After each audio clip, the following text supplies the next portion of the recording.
Kumusta mga kaibigan? Si Valor ito.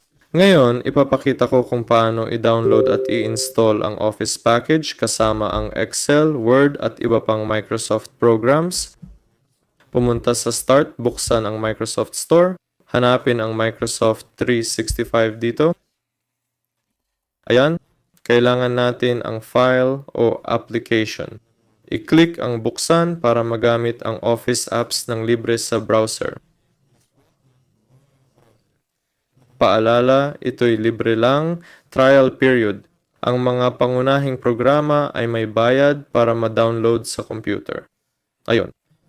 Para ma-download ang buong Office suite sa PC, i-search ang Office package sa browser at bilhin sa official site.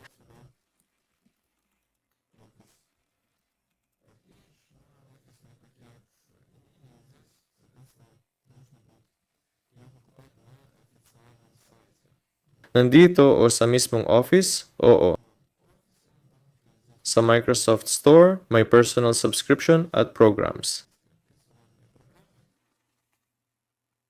Ayun.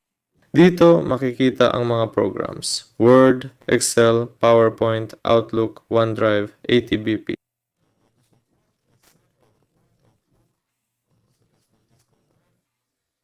Yun lang yon. Ako si Valor. Paalam sa lahat.